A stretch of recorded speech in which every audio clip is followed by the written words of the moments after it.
What's goody in the hoodie Blackwell family? Welcome back to the Blackwell box. It's your host, Wellness Liz, and happy Wellness Wednesday.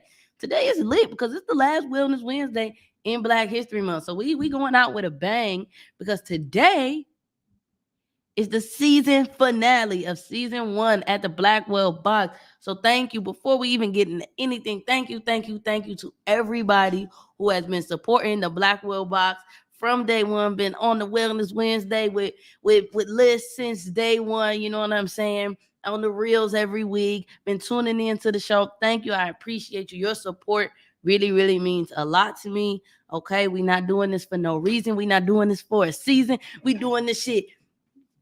I didn't have a rhyme. I thought I was, but you know what I'm saying? We moving with a purpose, and I appreciate y'all for seeing that and supporting that and being here with me, okay? And so today, this season finale is for y'all. It's for y'all. It's for the niggas that's been down, okay? That's down to clown. Since I started the Blackwell box, honestly, even before that, I have had a whole bunch of people kind of DM me, hit me up, and say, I have questions, I need advice, X, Y, and Z. And so it has prompted me. Of course, I always answer that and respond. And that's really a big thing that prompted me to even start the Blackwell box. And as the seasons and episodes went on, I had people still having a lot of questions. And so today we're going to answer those questions. I had put a poll on Instagram earlier this week, and I got a bunch more questions on top of the questions that I already had. What's up to the people I see you in here? Morgs, Mariah, appreciate you. Them my day ones for real.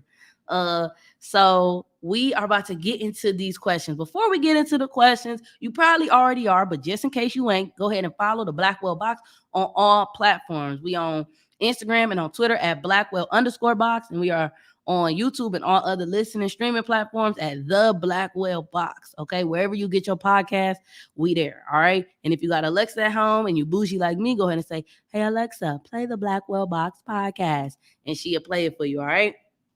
We turning up tonight. We chilling. We hanging out. I got my little clear glass, my bougie drink. I got my tequila and Red Bull, and we about to vibe out. We about to bring it back all the way back like Cairo Pratt. All right. I don't know if I said that right either, but we just gonna get straight into the questions. All right. So the first question, we're gonna start out with just some general podcast questions that I've gotten. What is one big name guest you would love to have the next season? All right. I'm not gonna hold you. I'm coming all big names next season. I'm coming big on big. I really loved and appreciated having my family, my people I know personally, that I've talked to personally, that I know can add to what the podcast brings, the topics. But I'm definitely ready to step outside that bubble, to play with fire a little bit and get some big names on here. For season 2, I like I said, I really would love to have all influencers and big names on here so we can get some clout, so we can get some awareness. But if I had to pick one person, I think because I'm a hot girl, naturally, I would pick Meg Thee Stallion. I feel like she's a beautiful Black woman. And I really feel like she has overcome a lot of mental health things, like with her parents passing, like with this lawsuit going on, being shot in the foot, being famous. Like, we all have mental health woes, and I feel like she would definitely add some good stuff to the podcast just based off the interviews I've already seen. So definitely I bring my girl Meg in. Are you more nervous or excited about season 2? I am excited. I'm excited about season 2. I'm excited about what else is to come from the Blackwell box outside of season 2. Like, before season 2 even drop, we got some more heat dropping, some more mental health resources, tangible resources for you guys, more interactive stuff coming. So I'm definitely excited, more excited than nervous. I ain't really nervous about it because either y'all gonna watch or y'all not. Either way, this mental health awareness is gonna be out here. So next question. What was your favorite episode to prepare for? My favorite episode to prepare for was the episode with Morgan, Couples Connections, because for those who don't know, my girlfriend is a producer. She has produced hosts and content, and she's a digital host herself as well, but she is a really big influence and help with this shit. So that one was definitely the most fun to prepare for because it really challenged me. Like, I wasn't able to be like, "Hey babe, you like this question? Is this a good question?" and bounced that ideas off of her. So it challenged me to really get in my bag and see like what I could do. And then after that, the rest of the questions, I felt a lot more comfortable, just coming up with my own content and not having to cross reference with other people is as good. I just felt a lot more confident after that. I knew my shit was good after that. So that was definitely one of my favorite ones to prepare for in hindsight. At the time, I don't know if it was as fun. How difficult or time consuming was it to create a podcast? Okay. So time consuming wise, I would say it took me a grip. It took me a grip to actually do the podcast, put it out there and all of that. What is the most time consuming for me is coming up with my questions, coming up with my topics, even before the questions, coming up with my topics, because I'm talking about something so serious and because I want to introduce it in a way that is, what's up? I think my dad in here or my brother, they got the same name, but excuse me, I wanted to introduce such a serious topic in such a relatable and down to earth and chill way. So coming up with those topics and coming up with those questions and picking who is going to be able to speak to those questions best was probably the most time consuming piece about it. I mean, I spent, even before I touched the mic, I spent hours and hours looking up what is a podcast, what's the best streaming, like how do I post it, what equipment do I need. So I think that preparative work definitely was time consuming. Once it came lights, camera, action, time to do the thing, it really is just a matter of planning it into your schedule. I would love for these episodes to be 30 minutes so y'all can get in and out, but they'd be too good. So it just take about an hour of my time to actually record it. And if we need to, we'll go back and edit it. If like I had a conversation maybe that lasts like 2 hours, an hour and a half, editing out the things like that. But long story short, it definitely was time consuming as far as preparing for it, to put out the podcast because I wanted to put out the best thing ever.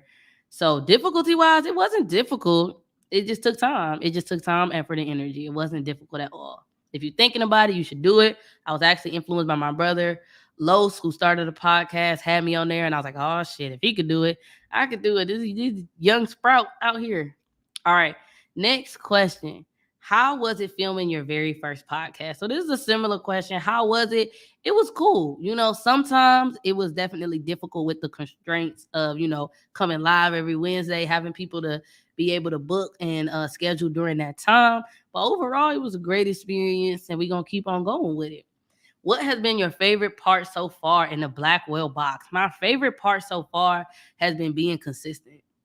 If you've been following my wellness list page, my wellness content was hella consistent. Then I moved to Atlanta and I was kind of like, going through my own mental health shit.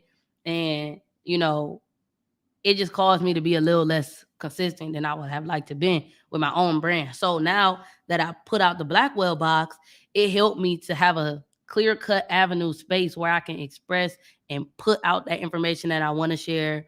Yeah, I don't care if one person, two person listen, it don't matter to me. You know what I'm saying? As long as somebody hear it, or even the person I'm talking to, they get a good conversation out of it, I've done my part, so it definitely was good just being able to consistently do what I love, consistently share, talk about topics that I'm passionate about with other Black people in a way that's chill, y'all. Sometimes my job don't be chill because it just don't be chill. So it's cool to be able to talk about these things in a way that is a lot more approachable. Next question. Would you ever do in-person interviews or events? Yes, I would love to do in-person interviews. With, like I said, season 2, we trying to expand to more people. We trying to expand a longer season, and more guests on the show. So I think that we're going to have to see what it's hitting for, you know what I'm saying, as far as COVID and getting people to come out. But definitely, I would love to do in-person interviews. Me and the Blackwell team, we are actually in the progress of planning a Blackwell event, a Blackwell. I ain't gonna spill all the tea, okay? But we are in the works of planning an event, a networking event, a mental health minority event. So we just getting the details put out, with COVID, and people just live all over the world. When you do this kind of work and just with social media in general, it's so much information. It's so many people from so many places. Getting them all in one place can be difficult, but definitely I would love to. Okay, next up. the next question, we're going to kind of pivot and shift to some therapy questions in general. Okay. So, the first therapy question, how can you get comfortable talking to a stranger in therapy? So, with this one, we just got to keep it a stat. Talking to a stranger is weird, it's awkward, and it's uncomfortable. So, me personally, whenever I have a new client, I spend at least the first 2 sessions straight up rapport building, um, getting to know the person, letting them know things about me. Now, that's not every therapist style. You know, a lot of therapists don't believe in disclosure, like they won't talk about their own personal life. Me, I'm doing it straight out the gate because the way I look at it, how can I ask you to do that if I'm not willing to do that? And not to the point where I'm like, oh, this is a sad thing that happened to me, and it becomes about me, but just opening up that line of communication. So, I think that one way is you can fish for those disclosures if you feel like that will help you, but also really just leaning into the idea of this is a stranger. You knew it was a stranger when you signed up for the shit.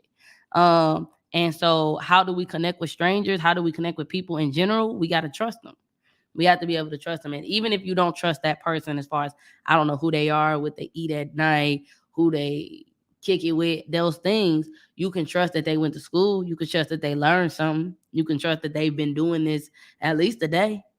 And that they got this knowledge from a vast group of other clients and other clinicians.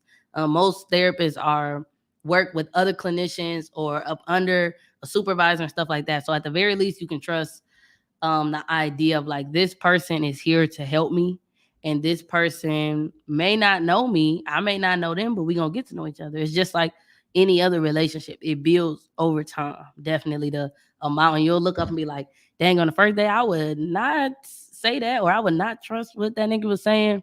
But if you give it time and really just jump into it, lean into it, just like when people make these comments on like blog websites, or like when you have a diary, you know, people do things anonymously. It feels good to share something knowing that your people may or may not ever find that information out.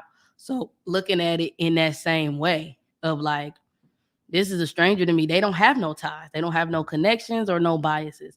That kind of brings me to the next one. What's the difference between venting to a friend and therapy? The biggest difference, honestly, maybe an unpopular opinion, is not that big of a difference. Starting there, not that big of a difference. The most important thing is that you getting out those feelings, you flushing out how you feel. Sometimes we talk to therapists, friends, whoever, we really don't even give a shit what they respond back to. The biggest thing is just getting that out. You know, when you're talking, have you ever been, you know, been to somebody and you talk yourself into that point of clarity? But so just the biggest thing is just getting those emotions and those things out. And I think that the biggest difference definitely is just that the therapist is unbiased. It's not like, oh girl, you should leave, you cute, you better than that. The therapist is gonna be like, what makes you happier, to leave or to stay? You know, so you'll get that more of an unbiased opinion versus if it was somebody that you know personally or a friend or something like that. Next, are you taking clients? No, I'm currently, Alyssa is not taking adult therapy clients, but my business Car Kids Wellness LLC has a mentoring program that it runs all year round, and you can sign your kids up, your cousins, aunties, and nephews, stuff like that.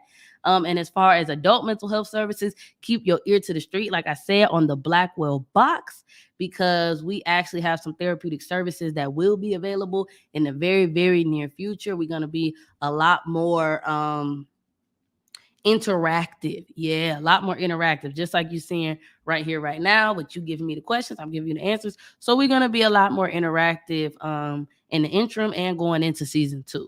So no, I'm not taking on clients, but hold on. The Blackwell box is about to. Okay. Now we're gonna get into some more specific mental health questions. Okay. So the first one is, let me see.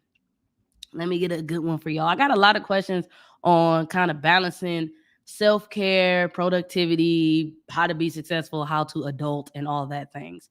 So we're gonna kind of get into those. So the first one, how do I find the boundary between self-care and laziness or procrastination? So crazy thing, me and Morgs was just talking about this today. We was just talking about that. And I think that the only way that you could find a boundary is being honest with yourself. You got to be honest with yourself. You got to be honest with yourself, and you have to be able to give yourself time to think about those things. So when we think about laziness and procrastination, that is to me just not doing shit for no reason. For no reason. You know what I mean? Self-care, the biggest difference I think between those is self-care is taking a day off with purpose. There's no point to take the day off if your mind is still going to be stressing about work.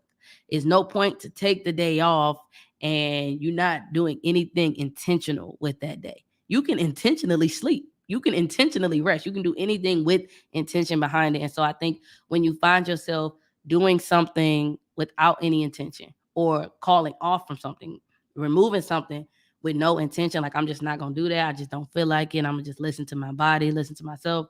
That's when you start dancing on the line of laziness, and only you could tell what that is. Only you know what your baseline is and how much energy you have to do those things.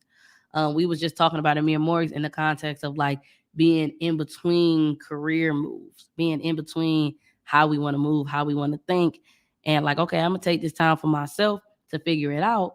But how long is too much time? Does it become just you a bump on the log, And that only comes if you're not being restful and doing those self-care things with intention. Next, how do I balance my wants and have tos as a young adult? So, very similar question. I think the best way to balance it is I got a great piece of advice from somebody one time, and it said that every day, in order to be successful, you have to do one thing that you want to do and one thing that you don't want to do. And so I think when we think about balance, balance is having the best of both worlds. Balance is not being completely on this side, completely on another side. And I've talked about this kind of in some previous episodes about, just the hustle culture and, you know, getting the things you want out of life and also meeting your obligations. And so I think that when you think of it in a way of doing something you like and something you don't like every day, I think that keeps you in check. So one thing you don't like, it may be going to work. You may not like your job at work, but you pay yourself. Not only do you get your check, but you need to pay yourself. And I'm gonna go home and eat something I love to keep that balance going. And if you say, okay, I'm chilling, I want to sleep in today.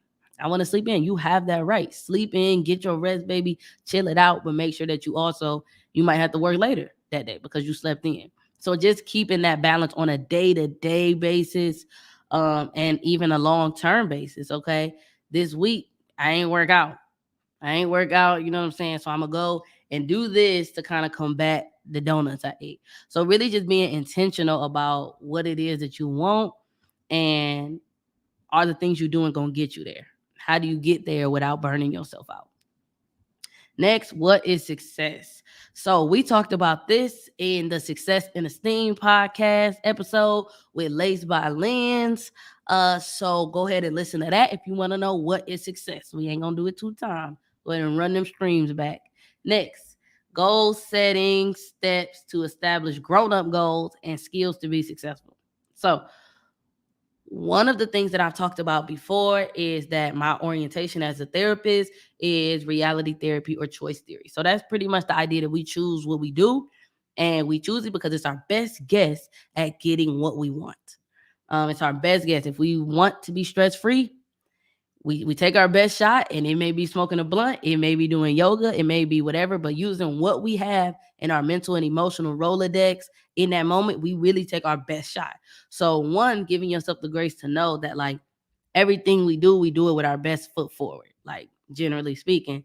And so when establishing goals, another thing with choice theory, like I talked about, I think in the last episode, was the WDEP model, which is pretty much the concept of want, doing, evaluate, plan. So the W, what do you want? So when you're thinking of your goals, when you're thinking of these grown-up goals, and these skills to be successful, what do you want? I want to be successful. I want a new car. I want a clean house. Whatever these grown-up things that you desire, establish them, lay it down the line. One thing I tell people to do: take a piece of paper, fold it in half. On one side, what are all the things? What does your perfect world look like? That's a real therapy term. What is your quality world? A world that is quality, that's lit, that's yours. Like, what does it look like? On the other side, what does your reality look like? And comparing those two, comparing what you want to what you have.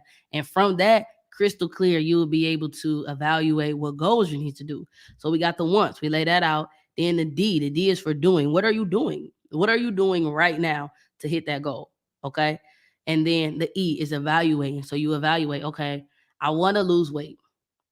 What I'm doing is eating salad every day. Evaluate. Okay. I'm eating salad every day. That is getting me to my goal, but I also follow up the salad with an ice cream sundae. All right. Does that make sense? Does that help? Yes or no? What part of what you're doing already does work and doesn't work? And then from there, that is how you make your goals. You make your goals based off what do you want and what are you doing right now? Where are you falling short? Where are you overcompensating and those type of things? So when you think about your grown-up goals, think about what grown-up life you want, what things you are doing to get that grown-up life just organically. What are you already doing or not doing? And is that productive? Is that in the right direction? If the answer is no, then that's your goal lies from there. The opposite of that. If the answer is yes, your goal is to keep doing that, to be consistent or even turn it up. And then that is the P. The P is plan. What are you going to do? And being able to be adaptable and flexible, like, all right, that's not hitting. Let me go ahead and make this adjustment and keep doing it that way. The next one, how do you stay involved without spreading yourself too thin? Me personally, I try really hard not to do anything that I don't want to do. Because if I'm doing it and I don't want to do it, I'm going to come there with bad energy and bad intentions. So I think a good way to still stay involved without spreading yourself too thin is one, knowing what your baseline is. Like, I didn't really realize that until I became a therapist. Like, what is my baseline? What are my clients? What are my people, my village, my family? What are their baseline? And when you know your baseline may be, I'm a morning person. I wake up at 6 a.m. I do, X, Y, and Z. Then you will be able to gauge, check in with yourself and gauge, like, am I below baseline? And if the answer is yes, then being able to take a step back before it gets to the point where you're like, I hate everybody. I'm spread super thin. So I say, don't get more comfortable with saying no. Say hell no. Say hell no. I don't feel like doing that. I'm not doing that. No, thank you. And be more comfortable with saying no and knowing that, like, the best thing that really helped me with this concept is honestly, like, you can't help with a broken hand.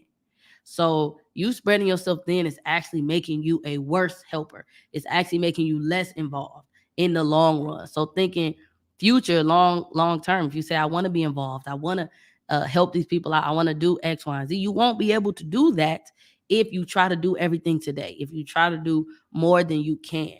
And again, knowing that baseline, if I'm going past that, I'm stretching myself too thin, eventually I'm going to break. That's just the truth of the thing, So just knowing, if you want to help, you can't help with a broken hand. So don't break your own hand. Don't break your own hand. At the end of the day, you can choose to say no to all of that. All right, let's see what we got next. Let me get a little drink. How do I set a line between self-awareness and self-blame? Good one.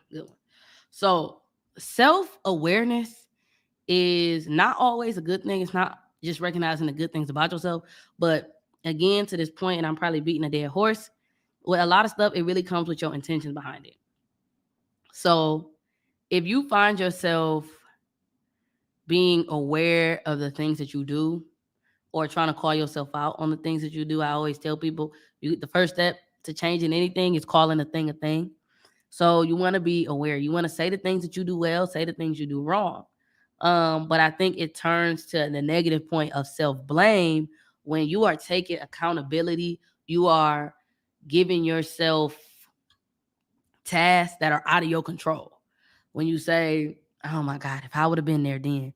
If you would have been there, then what? Nothing. That nigga was going to do what they was going to do regardless. So when you start feeling yourself feel obliged, obligated, like, oh, I shoulda, coulda, woulda. I think that's when it goes into the blame. One of the biggest things that helps with mental health is knowing your locus of control. So knowing, like, can I control that?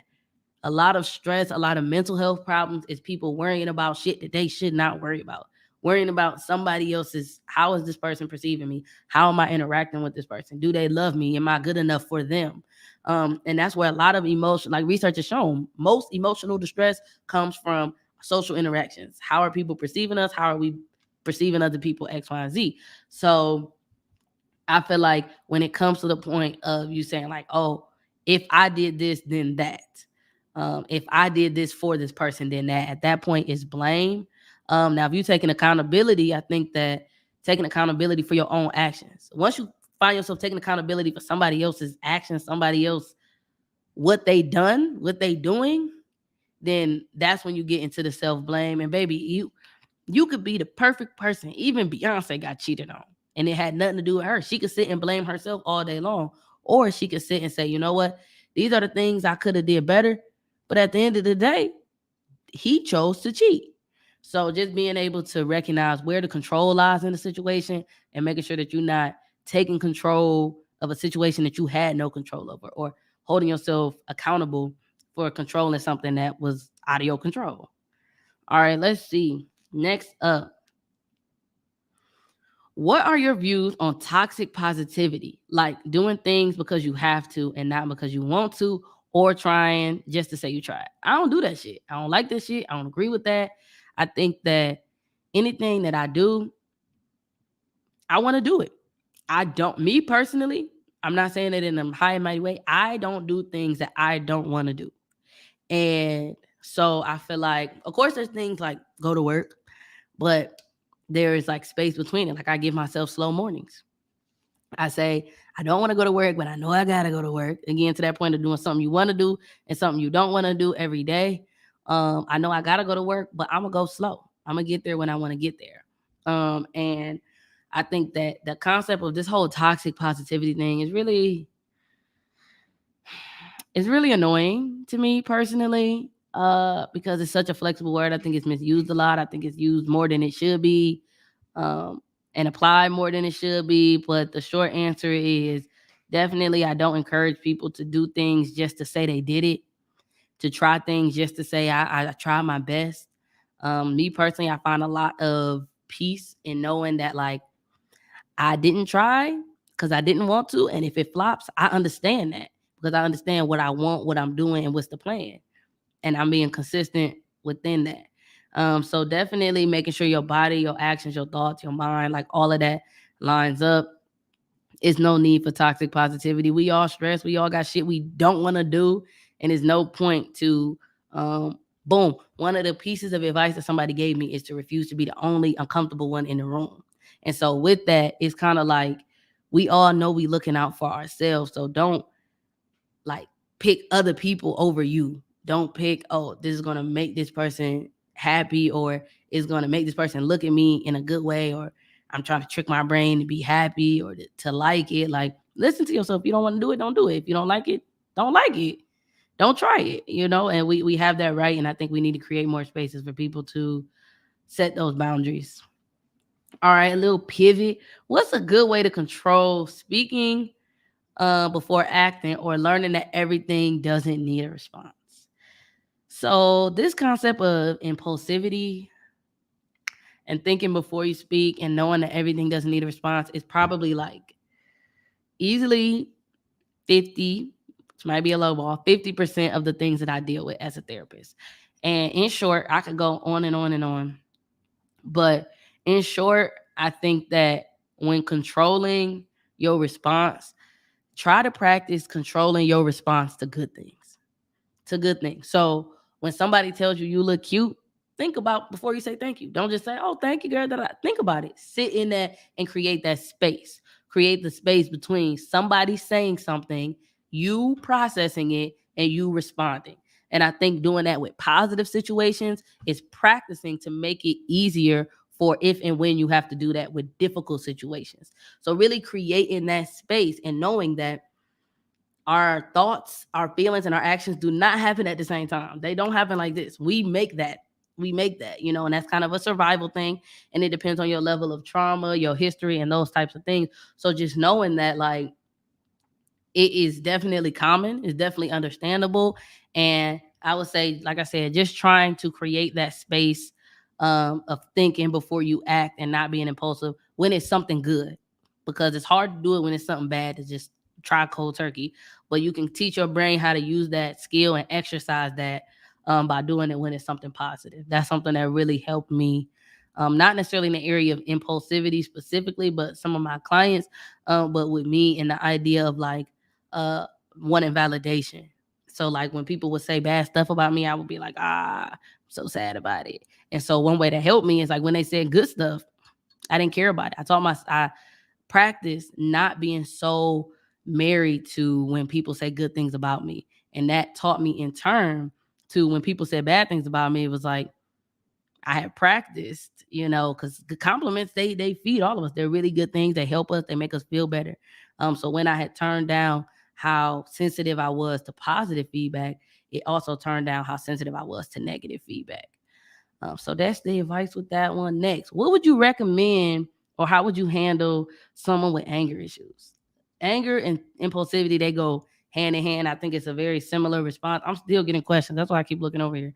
Um, I think it's a similar response of just creating that space, meditating, doing things that teach your brain how to slow down. I was on the treadmill today or yesterday, and I had that thing all the way up and I was walking on it because I was teaching myself, I was exercising, slowing something down with my thoughts.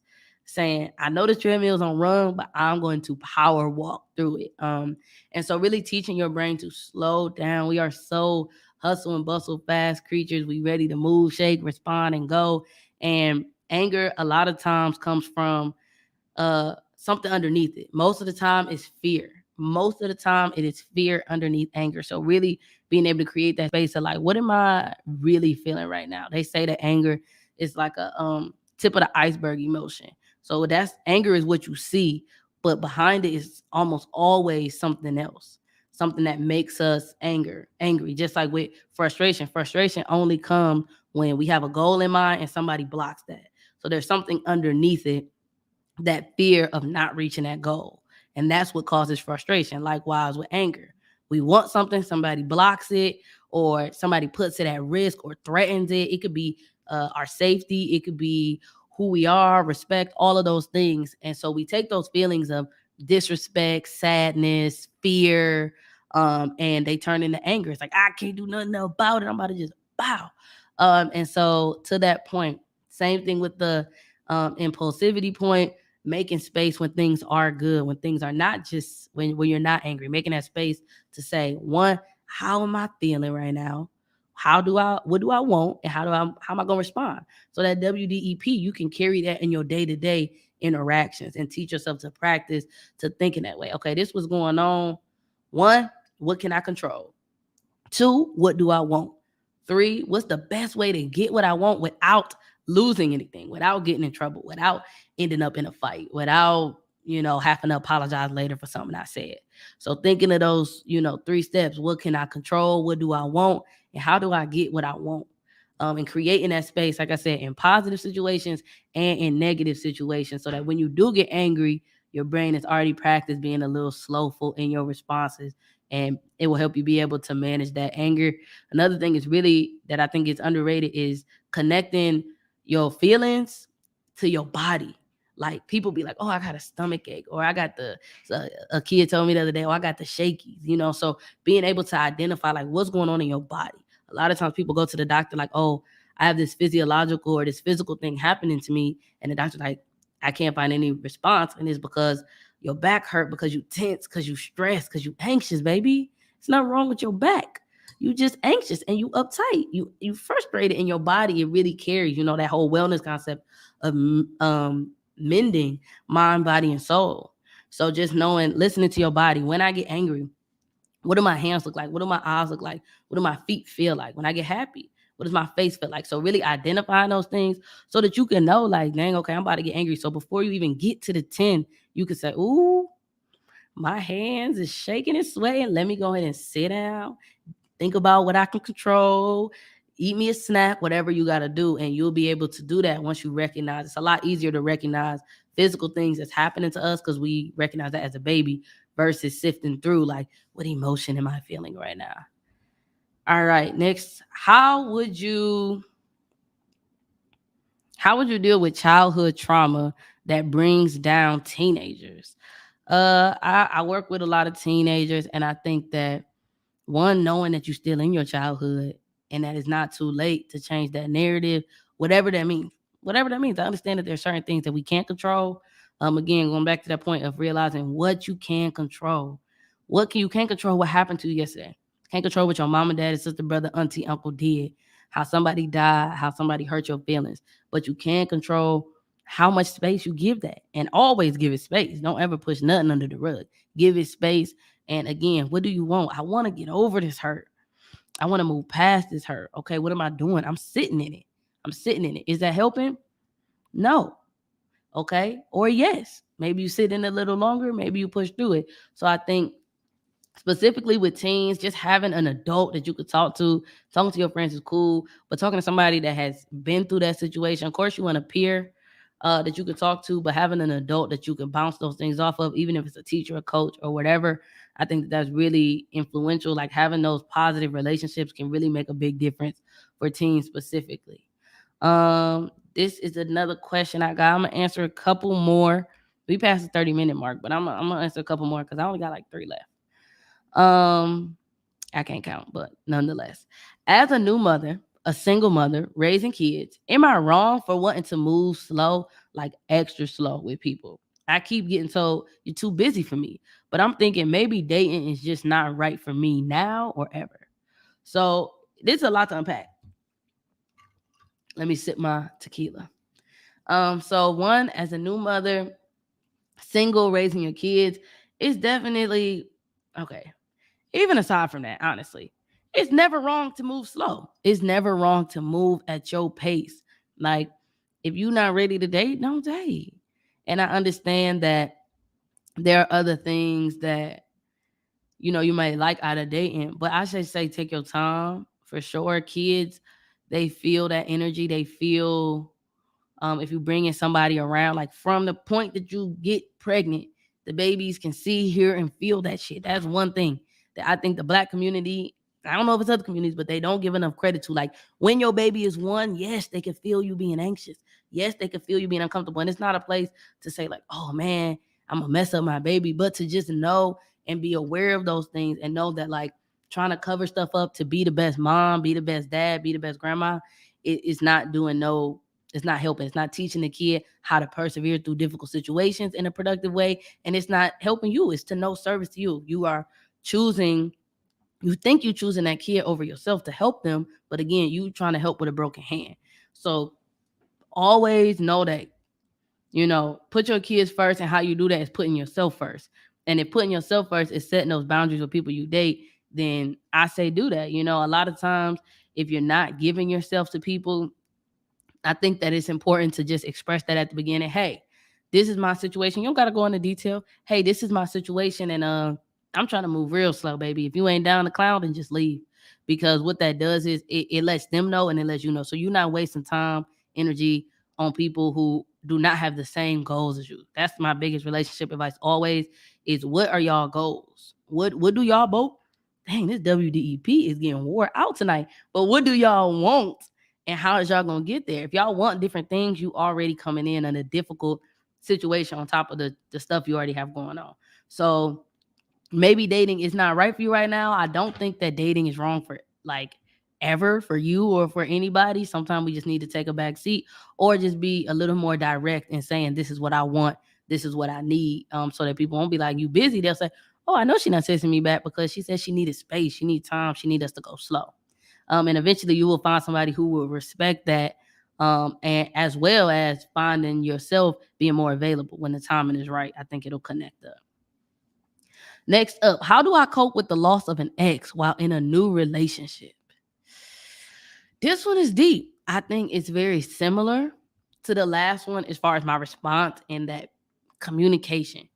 I think that generally speaking, people understand that a loss, if you lost somebody, be it y'all broke up, they moved across, y'all used to be best friends and now y'all not, or they died, they passed or something like that. I think that most decent human beings will be empathetic and understanding to that. So just communicating and letting your partner know like, hey, I still got this open wound and I need you to stand beside me while I fix it, while I deal with it, and being vulnerable with that person, or being able to say, hey, I got this open wound and I think it's too hard to deal with next to you. It's not fair to you or whatever the situation may be. So I think coping with the loss is going to take a lot of time with just sitting with yourself in those feelings, a lot of tears, a lot of crying, a lot of denial, a lot of why the freak did this happen to me. I'm trying not to cuss because I want my grandma to watch this one. But yeah, so a lot of, feeling those feelings. I think the worst thing that you could do in a situation like that is try to suppress how you feel in order to make your partner feel more comfortable, because all that's going to do is make your grieving process longer. All that's going to do is make it, instead of making it really uncomfortable and then really beautiful, it's going to be slightly uncomfortable for a long ass time.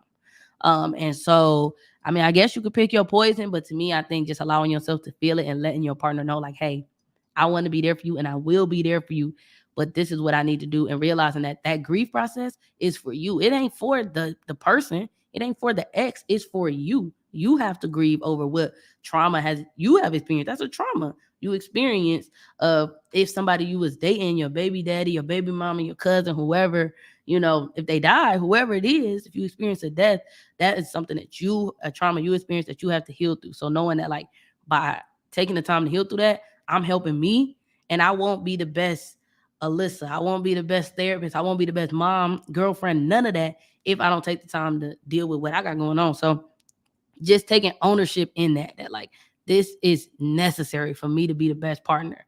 And are we going to ride the wave or not? What do you want? And being able to be communicative. And if they do say, this is too deep, too sad, I can't do it, understanding that nothing happens on accident. If it's meant to be, they'll come back. And, you still at the end of the day got to do what's going to keep your spirit at peace. Next, how can a person be more emotionally present in a relationship when struggling with things themselves or depression? I think with being emotionally present, you have to create space for your own emotions, like alone. You have to create space for your own self to process your own emotions in order to be emotionally available or emotionally present with anybody. If you don't have time to sit and fluster through your shit, you're going to spit that out at somebody else. You're going to come off in a way that's not necessarily pleasing and those type of things. So I think the biggest thing is, one, making sure you create that time to process those emotions on your own, in your own space with your own clear mind. Do it while you're working out, while you meditate, and those kind of things, so that and me and Morgan was just talking about this, the better individual you are, the better partner you will always be. The better partner you will always be. Oh, my dad in here now. My dad and my brother in here too, Stephen Mullins. I just said your whole government name, but nonetheless. With being emotionally present in a relationship, when dealing with depression or your own situations, definitely make time to deal with yourself. Do things that feed your soul. Like, I know you may think, okay, I want to be with this person, or I want to be helping this person, or being present with them. And before you can be present with them, you got to be present with yourself. You got to be honest with yourself. You got to feel the things. My brother and my dad calling me the feds because I said their whole name. It's a free shout out, bro. Free shout out. All right. So deal with your own emotions. And then again, similar to the last point, you got to be vulnerable. Being emotionally present is not just listening to what they say. It's saying, hey, yo, I don't have the time for that. I don't have the energy for that. I'm tired. I'm exhausted, or whatever it is. So being vulnerable, that's a big piece. That's something personally that I struggle with sometimes, is saying how I feel. And that's a part of being emotionally present. I can hear how people feel all day and help and get my feedback, but saying how I feel sometimes is difficult because I'm just used to hearing other people's things for a living, for a job, all day, every day. And I recognize that I have to be vulnerable in order to be emotionally present. Okay, couple more. Why do I keep having dreams of me escaping from somewhere and dreams of my ex? Do those dreams mean anything? I rarely ever dream.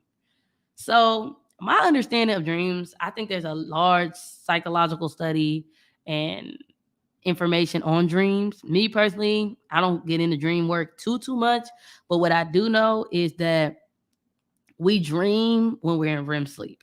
So that's when we deep in sleep. And most of the time, I think they say we don't dream until like our last cycle of REM. So one reason could be that you're not getting quality sleep, possibly. Another reason, like why you don't dream often, you might not be getting quality sleep, or you might just be like sleeping so hard that you don't remember that you have dreams. And you only remember the ones that are really vivid, like escaping from somewhere or your ex or something like that.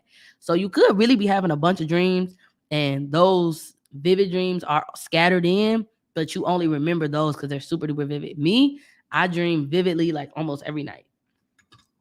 almost every night I wake up like, yo, babe, how'd you sleep? Did you have a dream? I did. Here it is. Here's what happened. And so my understanding of dreams is that, while we sleep, our dreams allow us to reprocess things that were upsetting to us in a safer environment. So it's your brain saying this is something that we still need to process through, and thinking about it while we awake is too hard, but it still needs to be done. So your brain is processing through it in your sleep. So I think that is, I don't think it's necessarily anything to be worried about. My grandma, she's a great dream reader.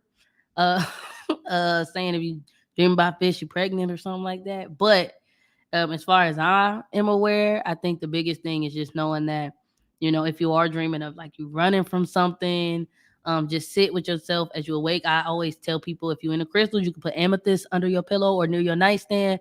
You can put selenite that clears your thoughts.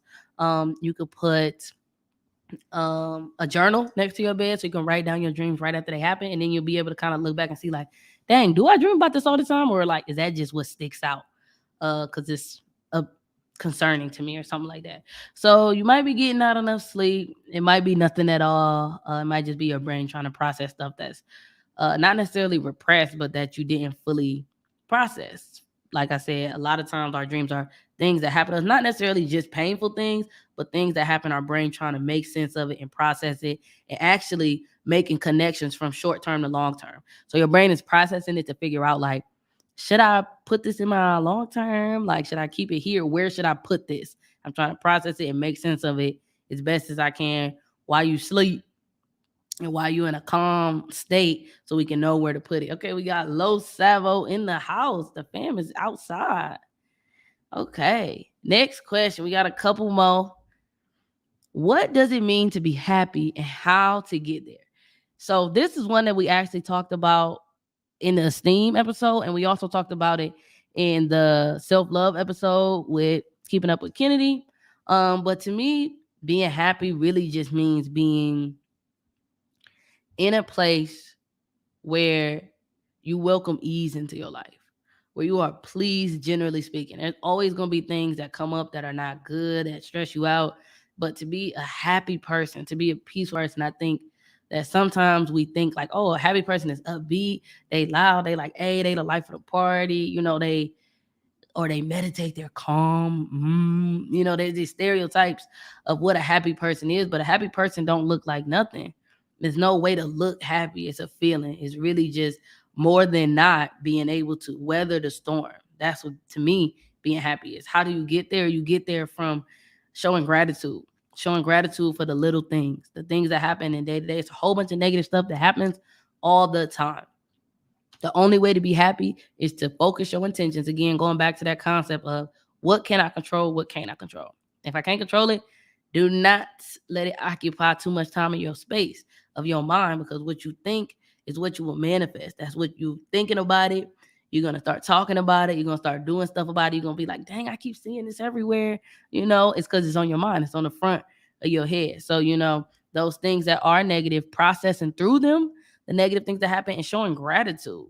If something bad happened, process that bad thing that happened and go combat it with something positive.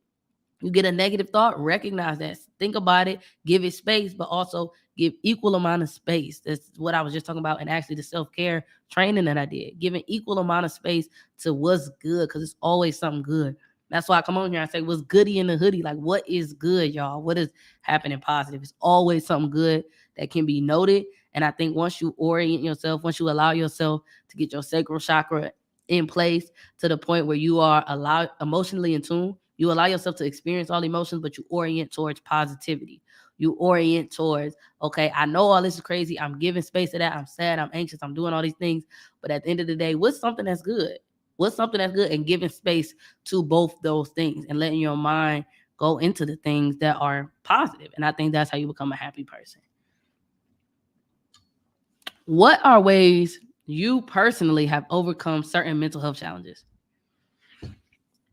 I think the biggest mental health challenge that I've dealt with so far has been self-esteem. For a long time. I know a lot of people, and they probably would be like, what? But for years, for a very long time, I really didn't I wasn't confident in who I was. So my energy, my how I presented was very extreme. It was very extreme, like trying to convince myself. And so to that point, again, one of the things that helped me was one, calling a thing, saying this is how I feel about myself, this is how I feel about my situations, this is how I'm reacting, this is what I want, and my actions not lining up with it. So I think being able to teach myself to sit with myself, be uncomfortable with myself, be real with myself, learn myself, try new stuff, really helped me to push through that time where I was just really down. I was just like, I don't like what I see when I'm looking at me, when I looking in the mirror. So yeah, just allowing myself to care more about me. And the way that I did that was taking away power from other people, realizing what I can control, what I can't. I can't control what other people say. I can't control how other people perceive me. I can't control what other people like or dislike about me. And so once I leaned into that all the way, it made me say, on one hand, at first I was like, dang, bro, I can't control. Like, I could do everything right and people could still not like me. And that was a depressing realization. But then on the other side, there was power of, okay, but what can I control? I know that. I know that I can't control what other people do or say or think or feel about me. So what I can control is how I react to it.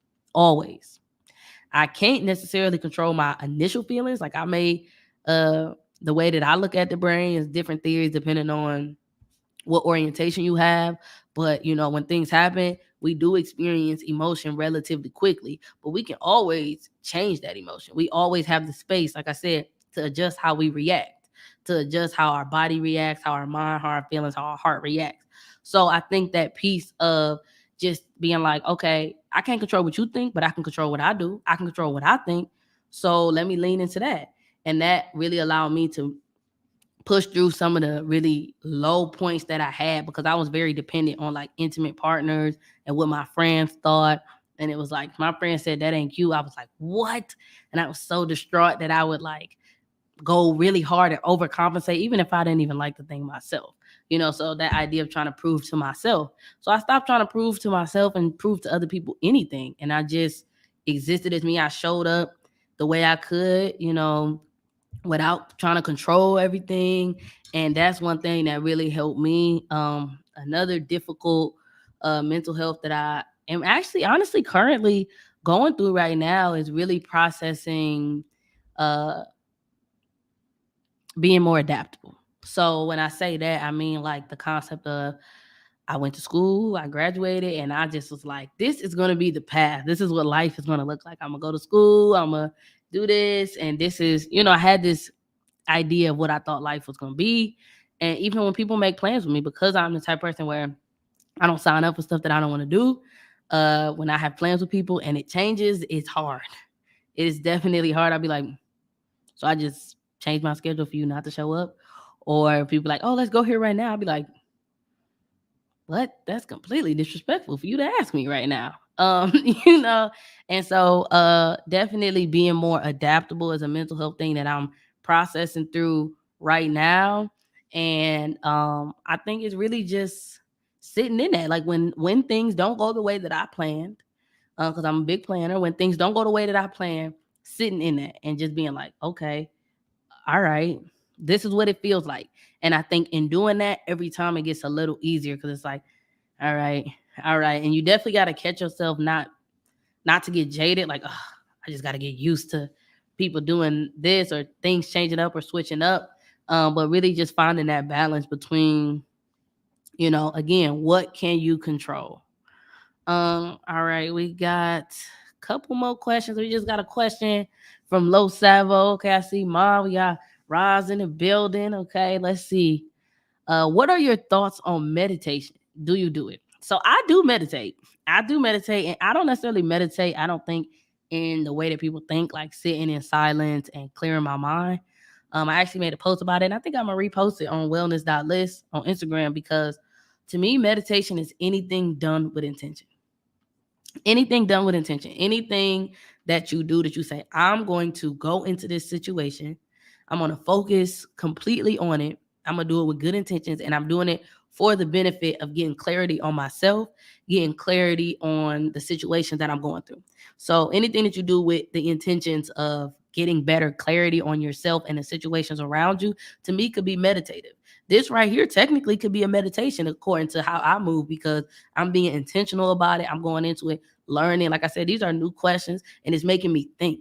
It's making me think about, what do I feel? What do I know? And so a lot of people, when they think of meditation, they think you clear your mind and just like relax. But the reason why you clear your mind is to allow space for relaxation, to allow space for insight, for positivity, for those type of things. So you're not clearing your mind just to be empty in the head. The point is that's the first step. That's not meditation, period. Meditation is to clear your mind in order to relax, or to clear your mind in order to really do something with pure intentions, with full intentions of advancing yourself, or your situation. So I definitely meditate. I just meditated the other day. Most of the time I meditate in the shower, where I just kind of allow things to come into my head as they come. I try to envision like a peaceful place for me.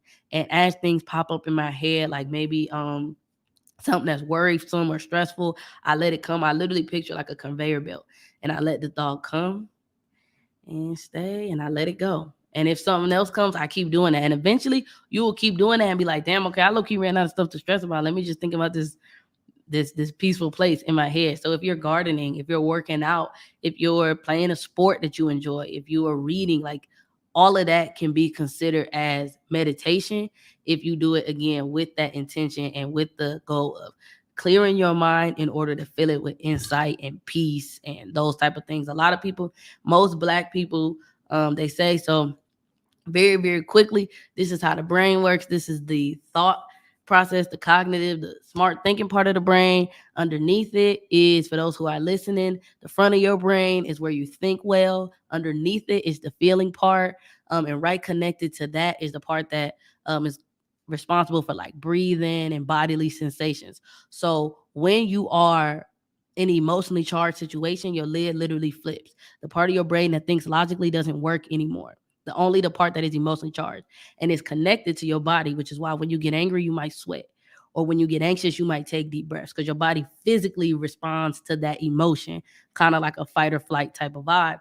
And so I say all of that to say, most Black people, they live in this state where their brain is like partially in the feeling, partially in the cognitive, because of different racial things, or trauma or experiences that we have. And so meditation is important to allow us to have the space. You may not be able to go out in the world and breathe easy and have that peace, but have the space of intention to say, I'm going to completely close off that sad, angry, strongly emotionally charged and physiological part of my body, and I am going to just be at peace. I'm gonna be logical. I'm gonna be insightful and think about that.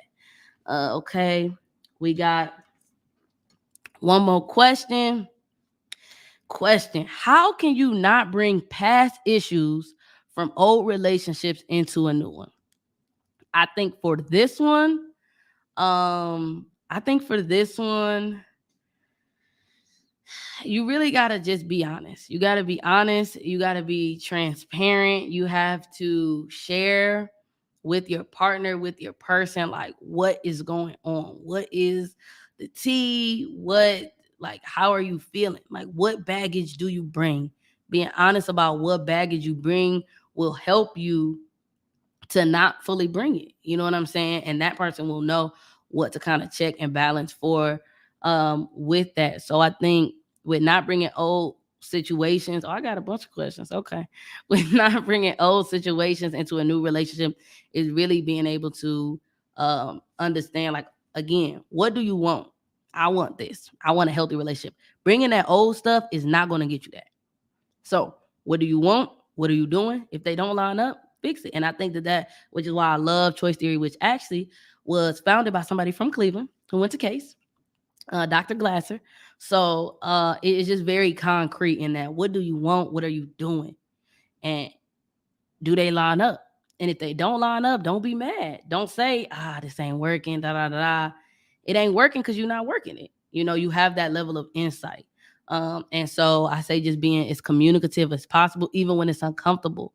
One of the things from like me and Morgan's relationship, we talked about in the Couples Connection episode 3. So go ahead and listen to that. We actually hit this question as well, but we talked about how we both got out of long relationships that weren't necessarily the best.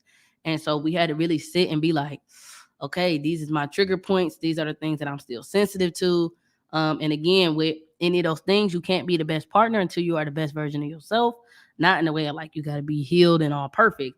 But if you ain't been honest with yourself, you ain't gonna be honest with nobody else. So sitting with yourself and really pointing out what are the things in my last relationship that I run the risk of bringing. What really hit home? What might I bring? And then telling your partner, hey, these are some things that might come, so that they can, in a non-judgmental way, say, hey, babe, I know you told me that your ex made you feel anxious. Like, I noticed you getting kind of anxious. Can we process that? Can we talk about that? And me and Morgan, we have, excuse me, we have check-ins often where it is, like I said, again, that idea of creating a safe space. Because I'm being real, outside is hard, bruh. It's hard out here. So creating those safe havens, those safe spaces for yourself is very important, because nobody's going to do it for you. So creating that space in your relationship to be like, hey, when either of us call a check-in, that's a safe space. It's not a space where we argue. It's not a space where we fight. It's knowing that that is that person coming to share something vulnerable, to try to help the relationship. So that's something that I think is a good thing. What are your goals with this platform you're building for yourself? So my goal is really to be able to share Black mental health content with all ages of Black and brown people across the globe, and the way that I want to. I mean, I really love my job right now. My 9 to 5 job is I'm a school-based therapist, and I love working with my kids, but I work for somebody else. And it's not like I want to be my own boss, but I think that I have a unique approach to mental health, and I want to share that. I want to share that with my people, with my peers, with people across the globe, all of all ages, from the smallest to the tallest. So that's definitely my goal with the platform, is to just normalize these mental health things and present it in a way that's a little bit different, present it in a way that's, most importantly, that's relatable. That's not like, oh, this is some old white person telling me what they learned in school. This is a real nigga with a do-rag on and they 20 somethings drinking tequila on a podcast, or drinking tequila in the session, saying, yo, this is crazy. This is how you need to do that. So bringing that personal and that professional experience in a way that's really relatable to Black and brown people. That's my goal. Any suggestions on a few good mental health reads? Yeah. I ain't gonna lie to you. I don't read a lot. I don't think I've ever read a book cover to cover, but I got my bookshelf right next to me. I think one of the best ones, one of the first ones I read was called Psycho-Cybernetics. That was a really good book. Um, Another one, I actually just got a book from my aunt's house. It is Worry Less, Pray More. So I'm not super duper religious, but I believe that in there's definitely power in knowing that, again, what can't you control? I can't control things that come from God, bro. That God say so, he say so. You know what I'm saying? So he or she say so. So I think that is a really good one. There's one that I will try to put the link in here, but it's called, I think, Clifford or Clifton Strengths Finders. If you can find that test, it's not like a regular personality test. It's a great, great tool. It really was pivotal in my life and the kids I worked with, the adults I work with, peers that are therapists. It is Strength Finders, and it pretty much helps you understand yourself better and frames it in a way that is good. So example, one of the ones for me was woo. So a lot of people be like, you just so mixy. You always want to be talking to X, Y, and Z. But this described it in a way of like, you are good at winning people over. You take pride in making connections with people. So it really helps you to kind of, you answer the questions, helps you to kind of look at yourself in a way that's positive. It gives you a full layout of like things to look out for with this personality type. And it's not just like an online personality test. So that's one that was definitely really good for me. I got a couple other books over there. I think the last one that I'll give is I think the book was called like Good People or something. Don't give me the line, but I'll add it to the description if and when I get it. No promises. But it pretty much was just a book about knowing that, like, how to tell if somebody is a good person or a bad person to be in your life. Oh, and the book that I'm reading right now is called The Four Agreements. It's pretty good. So those are the mental health reads that I got. I don't read a lot. A lot of books that I read, I don't read cover to cover. I get what I need out of it and I go, just like you probably will with this hour-long podcast. So that's my suggestions. Okay. We got Shay Bay in the house. What's goody in the hoodie? All right. What's your favorite thing about the podcast? My favorite thing about the podcast is being able to talk about this stuff in a way, in my authentic voice. Because I think that representation is really important. When I was growing up, it was a lot of things that I never saw a Black masculine presenting young woman do. A lot of things that I was like, I never seen a doctor that looked like that. I never seen a married couple that looked like me. There was a lot of things that I just didn't see with that intersectionality of being masculine presented, of being a female, of being a minority, and so the best thing, my favorite thing is just putting that representation out there. Me and Morgan just did actually a community service event where we spoke to LGBTQ youth, and it was just really good to just for them to be able to see and ask questions and understand. So that representation piece is my favorite thing about it for sure. If it's not working, do you give it time or give up? I think that you give it time, but I also think that you follow your gut. I think that you shouldn't stay in a situation that you're not happy in. If more than not, you are unhappy, you are frustrated, and you feel like you have communicated, you have sat with yourself and processed, and it's still not busting, I say go. Life is short. It's so many people out here. It's so many people in the world, man. Like you can find another person that, like, just to the other question, like there will always be somebody that's your person, and you will not find your person. You will not find your perfect match, your happy ending, if you stand in a settling situation. So I think a suggestion I actually just made to somebody was the concept of sitting down, having those check-ins and saying, yo, I want to be with you. These are the things that are making me confused, frustrated, unhappy. And based on your partner's reaction, it will tell you if you should leave or not. I honestly believe that if you communicate to somebody how you feel and the way they react, and it may not be perfect, but the way they react and the energy that you get from that conversation will tell you crystal clear if this is somebody who you should or shouldn't be in contact with in that capacity in that moment. So if you tell somebody, I had a friend one time, I was like, yo, this is something I'm dealing with. And it was like, yo, listen, ain't nobody talking about that shit right now. I was like, ooh, okay, guess I gotta cut you off. Because when you are being serious and sitting down with a person saying, hey, this is how I'm feeling, and they disregard it or they blow it off or all of those different kind of things in a way, and again, that energy behind it, then I think that it will help you be able to say, all right, I tried, and it didn't work. It didn't work. They were not receptive to me being vulnerable. They weren't receptive to me trying to make it work. And I think it's best to get out of there when you feel that kind of energy that you've tried and communicated, not in an angry sense, not, I told her after we argued, like sitting down in a peaceful state. Again, the idea of practicing those difficult skills when it is not a high intensity situation. Because when you are in that emotionally charged situation, your logic is not working. When your lid is flipped, your logic is not working. So in those situations where you calm, you collective, you thinking in your right brain, going ahead in those times and having those conversations, I think is really important. How and where did you get the courage to relocate?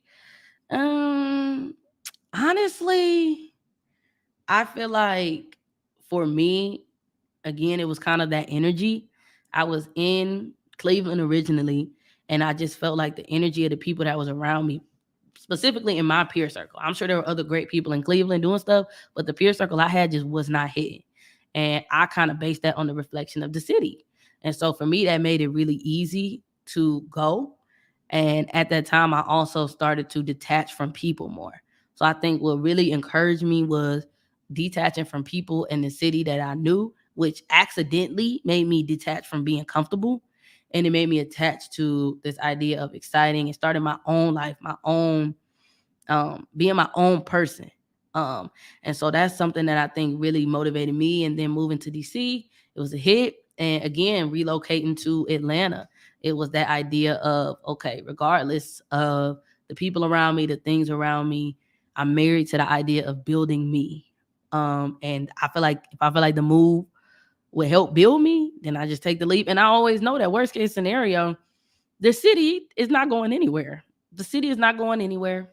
So I can always go back, and I'm not, we talked about that in the success and esteem episode as well is no shame in shooting and missing. So really that fear of not doing what I thought, not picking me, being comfortable and not jumping out on the limb when I had the opportunity is something that really encouraged me to relocate. What motivates you the most? Ooh. What motivates me the most? I think I had to drink my tequila and Red Bull on that one. Okay, Shay Bay.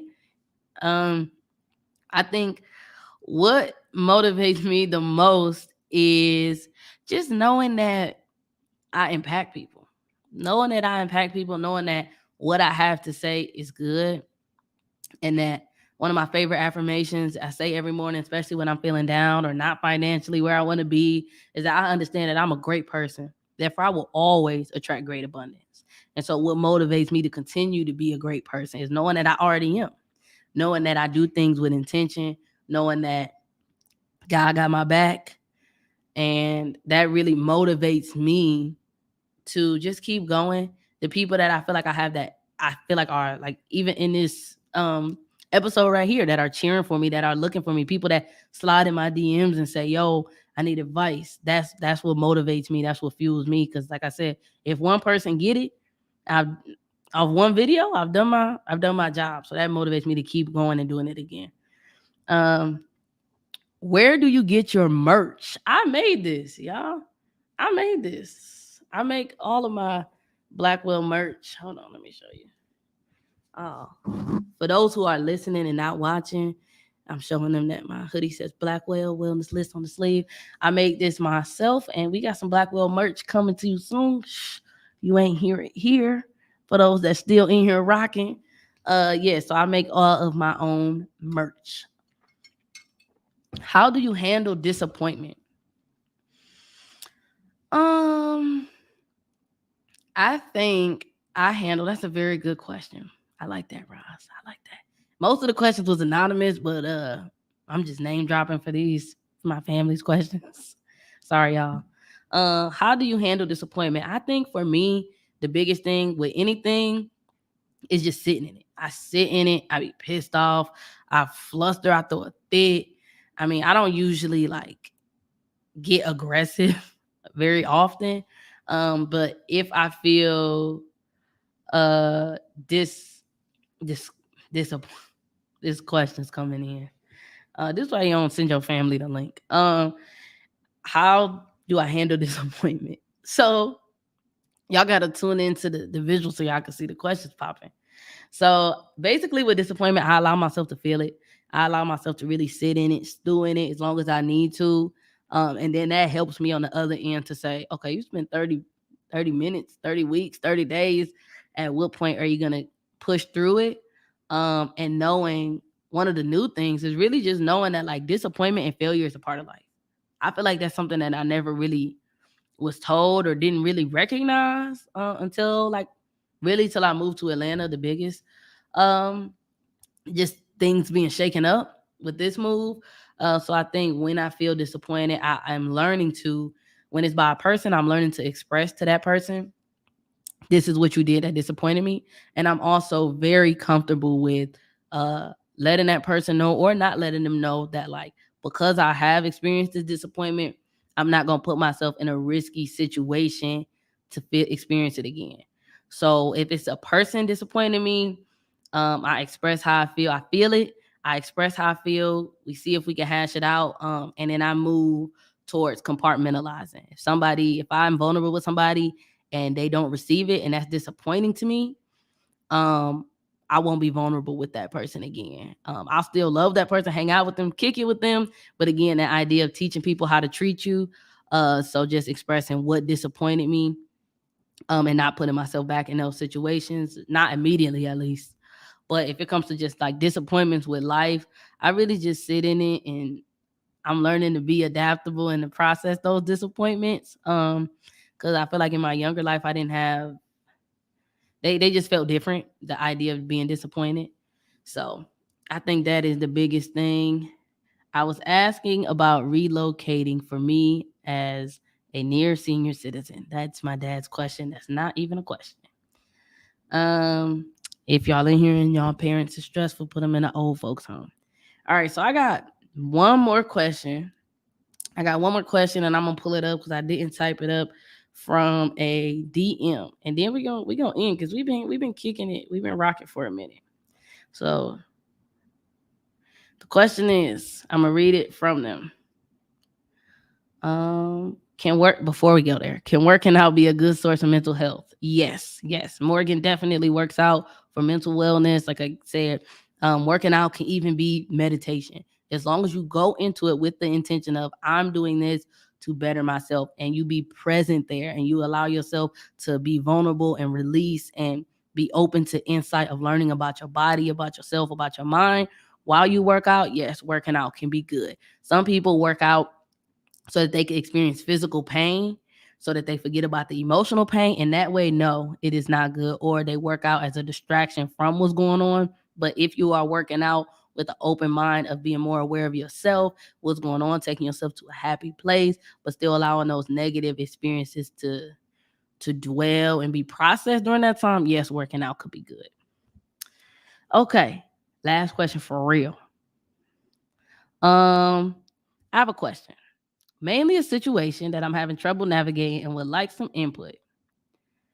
I'm currently in a 6-month relationship, but I no longer want to be because I recently realized I identify as solo poly, which isn't conducive to my current relationship.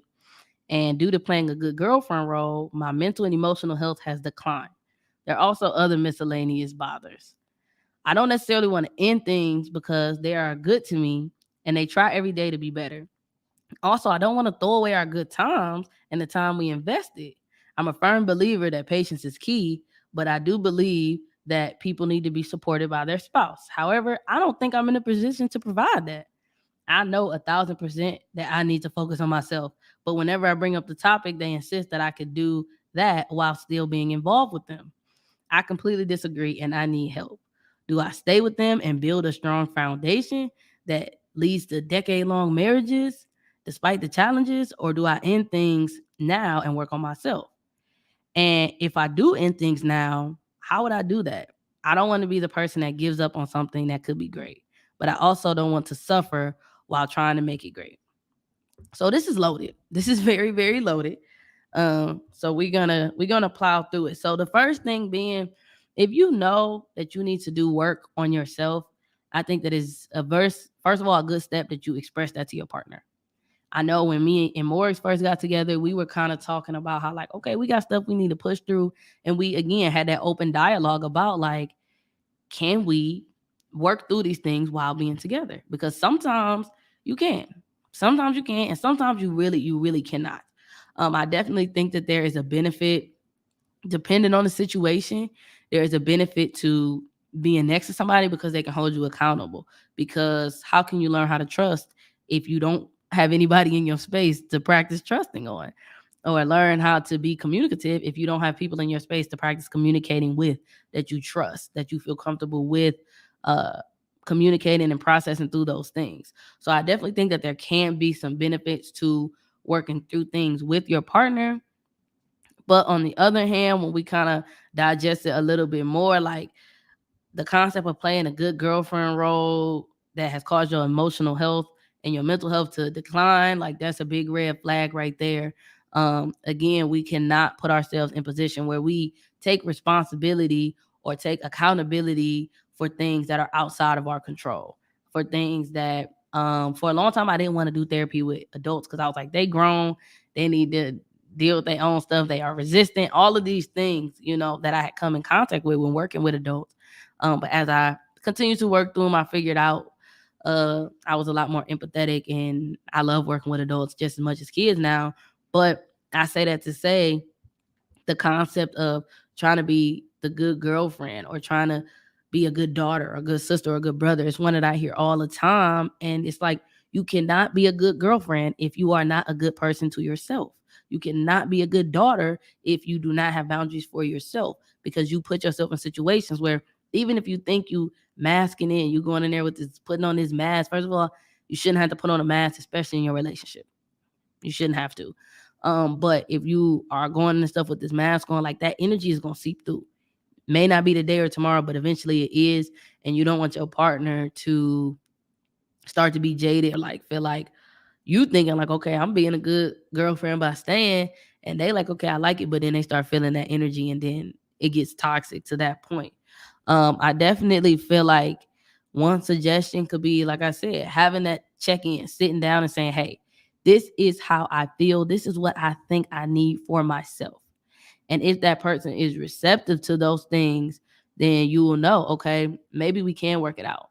But if you come with your grievances and your personal things and your partner is like, nah, downplaying it, or, you know, just not giving it, like I said, it's really a vibe because you know your person, you know how they respond, their energy level, their baseline.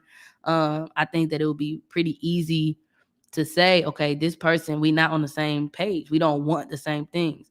One of the other ones that I see is you just realize that you poly and you know that that's not conducive to a monogamous relationship. Already right there, your wants and their wants are not the same. So when people don't want the same things and they want opposite things, it's going to be very hard for y'all to move as a unit.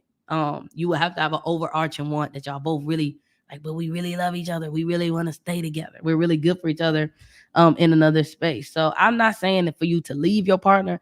I'm saying for you to communicate your grievances with your partner and like for real sit down and say, I like to the extent that like, I don't know if I can do this. And this is why. And when you do that, I think you'll be able to tell, like, okay, we had that conversation. It was great. My gut is still saying you're not picking up what I'm putting down. Or, wow, okay. All right, maybe we can make this work. But if you do decide to leave that person, like I was just telling somebody a very similar situation, like you cannot feel bad for choosing yourself. It's easier said than done, but you cannot feel bad for choosing yourself. Everybody in this space, in this world, is choosing themselves. Anything that you do, when you do it, you are choosing yourself or someone else. Very seldom is it choosing multiple people. At the end of when you boil it down, when you come when I come on this platform and I make these, yes, it helps my spirit and I feel good about it, but I'm choosing the listeners. I'm choosing the people who are going to consume this content and be able to grow from it. I'm not choosing myself necessarily because myself will be sleeping, cuddling up, watching a movie. There are things that I can do that only help me. But I'm choosing to do something that also serves other people. And so I say that to say, when you say, I'm going to stay in this relationship for whatever reason, you have to ask yourself, is it for yourself? Or are you staying in that relationship for somebody else, or the worst one, because you put in time? That's the worst. This is for everybody out here. Don't stay in a relationship because you've been in a relationship. Don't stay in a relationship because it used to be good. That is one of the worst wastes of time. Okay. If you are staying because you have already stayed, all you're going to do is stay longer because you already stayed. It's only going to get harder. It's not going to get easier to leave.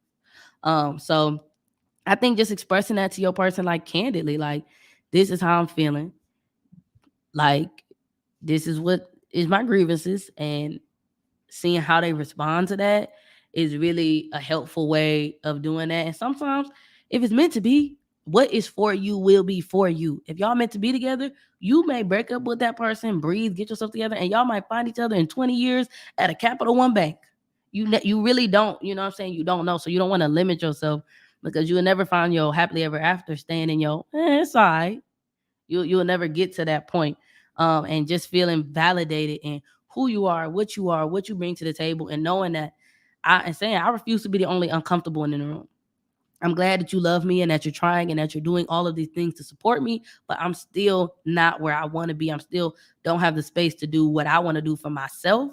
And so that makes you the only uncomfortable one in the room. And that just gonna make you jaded in the long run. So just telling that, just standing firm in that and knowing like you are the shit. You deserve to break up with somebody, to stop being friends with somebody just because it doesn't serve you. Just because it doesn't serve you, especially when you have put in the work, you've sat and been insightful.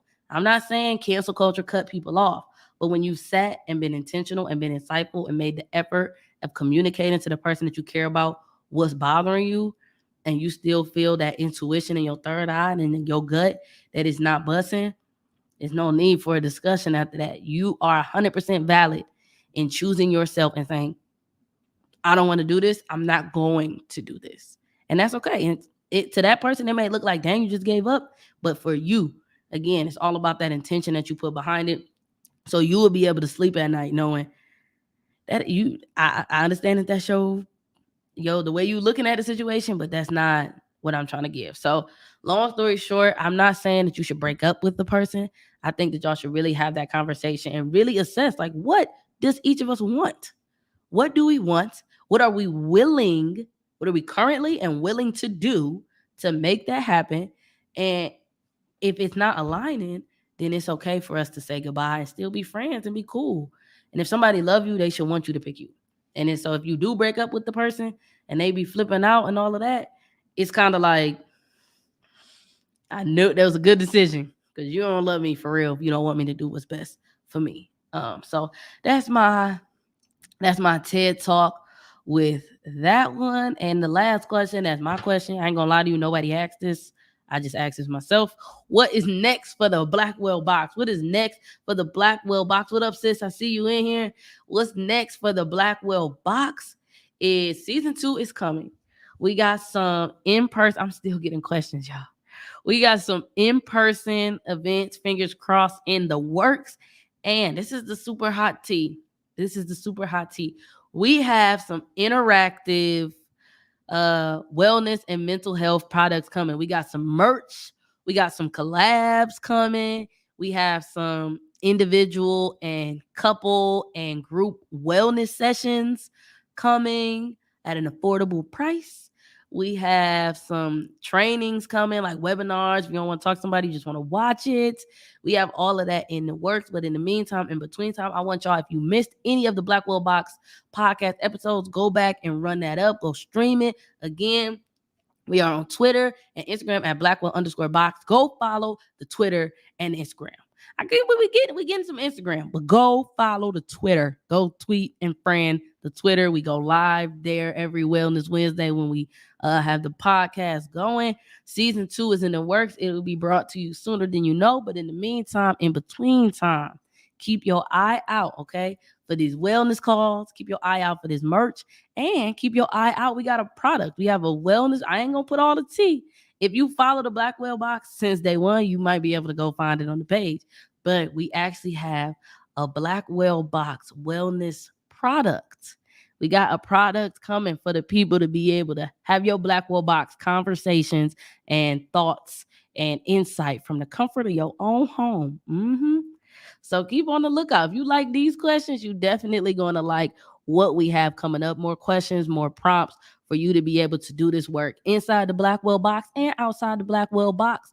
So keep your eye to the street. Make sure you're following us at Blackwell_box on Instagram and on Twitter, and the Blackwell box on YouTube and all streaming platforms. I am Wellness Liz. Follow me at wellness.liz. And until next time, stay black, stay blessed, stay beautiful, and most importantly, y'all, stay well. Happy Black History Month. Peace.